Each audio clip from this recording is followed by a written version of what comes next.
Stop building gardens that erase themselves every year. What most people are doing is not failing because they lack effort or discipline. It fails because the system itself is designed to reset. From the very beginning, you are taught a pattern that looks productive but never compounds. Each spring the ritual repeats. Soil is disturbed, beds are rebuilt, seeds are purchased again, fertility is added to replace what was lost. Time and money are poured into something that feels alive for a few months and then quietly disappears. When winter arrives, everything you built dissolves back into bare ground. That reset is not natural, it is engineered. A resilient system does not require constant rebuilding. It does not demand annual inputs just to remain functional. What you have been practicing is maintenance, endless upkeep, falsely labeled as productivity. The motion keeps you busy, but the system itself never matures. Real resilience behaves differently. It remembers. It accumulates. It improves with age. So today, the shift is not about planting more vegetables or working harder. The shift is about changing the logic underneath the garden. We stop thinking in seasons and start thinking in systems. We stop planting crops and start installing infrastructure. These are not plants that beg for attention. They are assets. Living components that return year after year, deepen their roots, stabilize soil, and quietly increase output while requiring less from you over time. They do not exhaust fertility, they build it. They do not multiply labor, they reduce it. This is the foundation of a permanent garden, one that is designed to stay, one that feeds you not once but repeatedly, a system based on 9 perennial vegetables that are planted once and harvested for 10 years or more. Each season strengthens the next. Each year lowers the cost of the following one. This is not gardening as recreation. It is not an aesthetic project or a weekend activity. It is gardening as strategy, gardening as security. A deliberate move away from dependency and toward continuity. A garden that works for you instead of demanding that you work for it. The first plant we install is not chosen for speed or novelty. It is chosen because it rewrites time. Asparagus solves a problem most gardens never address. The absence of fresh food when winter has just loosened its grip. While annual beds are still empty and the soil is barely workable, asparagus is already awake. This is not a crop you rush. It is a long-term investment disguised as a vegetable. Once established, a single bed can produce reliably for 10 to 15 years, sometimes longer. It does not need replanting. It does not need replacement, it simply returns. Because of that permanence, location matters. Asparagus does not tolerate disturbance. Choose a site you are willing to commit to, because once the roots settle in, they are meant to stay. The preparation reflects that commitment. This is not surface level work. You are building a reservoir of fertility that the plant will draw from for years. A wide, deep trench is opened and the topsoil is preserved. Beneath it, layers are added slowly and intentionally. Stable manure provides long-term nutrition. Rotted sod introduces structure and biology. Mature compost fills the gaps. What you are creating is not just a planting hole, but a buffered environment where roots can expand without stress. When the soil is replaced and shaped into a raised bed, the crowns are set in with care. Their roots are spread, not bent or crowded. They are positioned just below the surface, where warmth arrives early but moisture remains steady. Spacing is generous, because this is a plant that grows stronger with room, not competition. The first years test patience. Nothing is harvested. Spears are allowed to rise and transform into tall, feathery ferns. These ferns are not waste. They are solar panels, capturing energy and pushing it downward into the root system. When they yellow and collapse in autumn, the work has already been done underground. In the third year, restraint still matters. A short light harvest introduces you to what is coming, but does not interrupt establishment. The real return begins later. From the 4th year onward, asparagus announces spring every season. Weeks of tender spears arrive reliably, without replanting, without rebuilding, without starting over. This is the first glimpse of what a permanent garden feels like. Effort concentrated once, benefits returned repeatedly. Once asparagus is in place, the system gains its second anchor. Rhubarb fills a gap most gardens quietly accept. The space between stored winter food and the first flush of summer abundance. This plant steps into that silence and produces without being asked. Rhubarb is not fragile, it is not fussy. It thrives when left alone, and once established, it becomes one of the most reliable producers in the garden. Year after year, thick stalks push up early, long before most annuals are even planted. It does not compete for attention, it simply appears. Because of that reliability, rhubarb also demands permanence. Choose its location carefully. This is not a plant you move later. The ground beneath it is prepared deeply, not delicately. Subsoil is removed. Fertility is built from the bottom up. Manure and rich topsoil are blended to create a nutrient reserve that will not need constant replenishment. The planting itself is simple.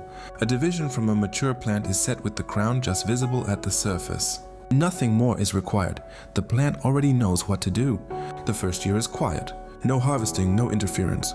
The leaves rise, spread, and then collapse as the season ends. What looks like decay is actually storage. Energy is being locked into the root system, where future harvests are banked.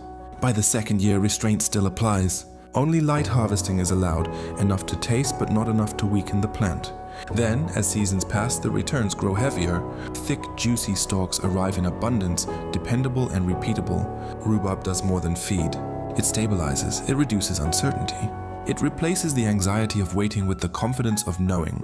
When it produces, it signals that the system is working, that the garden is no longer dependent on perfect timing or constant input. At this stage, something subtle begins to change. You stop thinking in seasons. You start thinking in years. The garden shifts from a project into an asset, one that occupies the same ground, improves it, and produces without asking for reinstallation. This is how permanence begins to layer, not with complexity but with continuity. With the foundation set, the system now gains height, presence, and resilience. Globe artichoke enters not as a necessity, but as a statement. Most gardens are designed only for output. This plant proves that productivity and beauty do not need to be separated. Artichoke is architectural. Its broad, silver-green leaves rise like a structure, changing the visual language of the garden. It creates shade, it breaks wind, it anchors space. And while it does all of that, it produces a food that most people assume requires special conditions or constant attention. It does not. What it requires is room and depth. This is not a plant for cramped corners or shallow soil.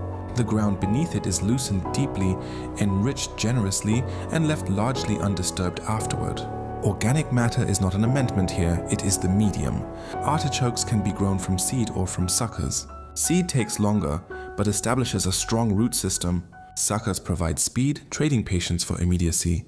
Either path leads to the same destination, a plant that returns year after year, stronger each season than the last. Harvesting is precise. Timing matters more than force. The central bud is taken first while it is tight and tender. That single cut signals the plant to respond. Secondary buds follow, smaller but numerous. A staggered harvest emerges without any additional planting. At the end of the cycle, restraint appears again. Not all buds are harvested. Some are left to open. What follows is not waste, it is invitation. Tall purple blooms rise and fill with pollinators. Bees arrive. The system widens its reach. When the season closes, the plant withdraws. Energy moves downward, growth slows. What looks like dormancy is preparation. Next year, the structure returns larger, earlier, and more confident. This is an important shift in understanding. Perennial systems do not rush, they accumulate. Each year adds mass, depth, and capacity. The garden becomes less reactive, less dependent on perfect conditions. At this point, the space no longer feels like a collection of crops. It begins to feel intentional, anchored, as if the land itself has been given a long-term purpose. Now the system turns its attention below the surface, because permanence is not maintained by what you see, but by what you never disturb. This is where perennial root crops enter the design, quietly doing the work that annuals can never accomplish. Jerusalem artichoke is often misunderstood because it grows too well. It does not ask for permission. It establishes, spreads, and returns with certainty. This makes it dangerous in poorly planned spaces and invaluable in intentional ones. Placed at the edge of the system, it becomes a boundary, a living wall that feeds you. The harvest is generous and forgiving. Tubers are left in the ground through winter, protected by the soil itself. When food is needed, the ground is opened, not emptied. What remains regrows without instruction. Storage happens in place. Energy loss from harvesting and preservation disappears. Flavor improves after frost, texture becomes softer. What most people call inconvenience is simply the system finishing its work. Alongside it, perennial leeks change the rhythm of harvest. Instead of pulling a single plant and resetting the bed, sections are divided slowly. Growth is continuous, not episodic. 1 becomes 2, 2 become 4. The harvest expands without additional planting. These plants teach restraint. You do not take everything. You take what the system can replace immediately. This is not scarcity, it is pacing. Below ground, roots fracture compacted soil, channels form, water retention improves, microbial life increases without intervention, fertility stops being applied and starts being generated. At this stage, effort drops sharply. Weeding becomes minimal because soil is no longer bare. Mulch is produced internally, inputs shrink. Returns stabilize. What emerges is not abundance in the dramatic sense. It is reliability, food that exists whether you remember to care for it or not. Nutrition that does not depend on motivation. The garden stops asking for attention. It begins offering support. And once that shift happens, you realize something quietly radical. You are no longer maintaining a system. You are participating in one. The structure now begins to fill upward, not with height for its own sake, but with layers that reduce exposure and increase stability. Perennial greens occupy this space, doing what annual lettuces cannot. They stay when conditions fluctuate. They wait without bolting, they return without receding. Sorrel is often the first to prove this point. When early spring arrives and the soil is still cold, it is already growing. Not aggressively, reliably. Its deep roots access moisture long before shallow-rooted plants wake up. Harvest does not weaken it. It responds by thickening, not retreating. Perennial kale follows a similar pattern. It does not rush, it hardens slowly. Leaves become tougher, more mineral-dense. This is not a flaw. It is resilience made visible. The plant assumes irregular harvest and prepares accordingly. What changes here is timing. You are no longer waiting for the right moment to plant or harvest. The window stays open. Food becomes available across seasons instead of peaking and collapsing. These greens also solve another hidden problem. They occupy space continuously. Bare soil disappears. Weed pressure drops without intervention.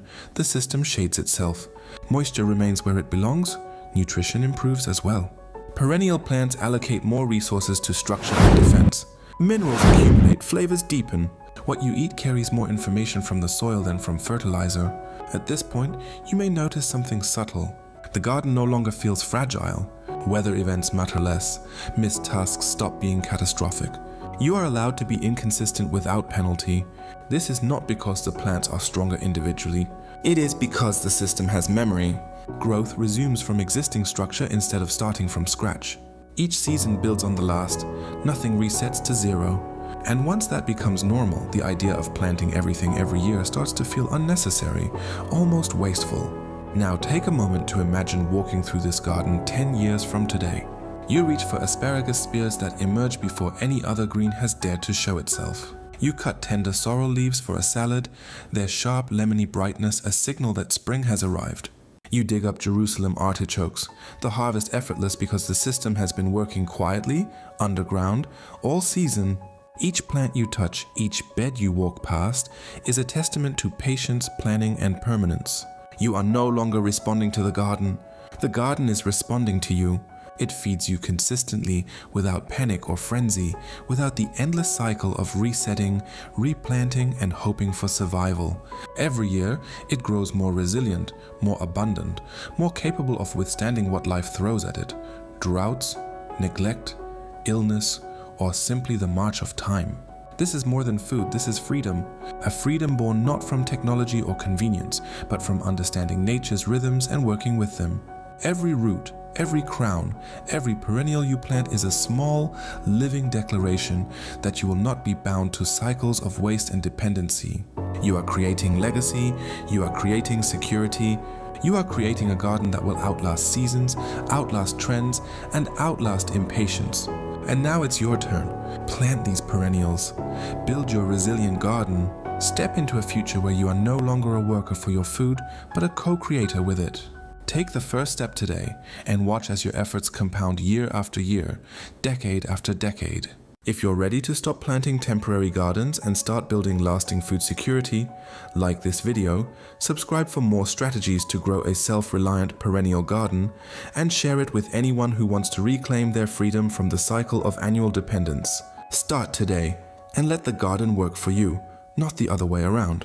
By now, the system begins paying you back in ways that are difficult to measure but impossible to ignore. Work shifts from urgent to optional.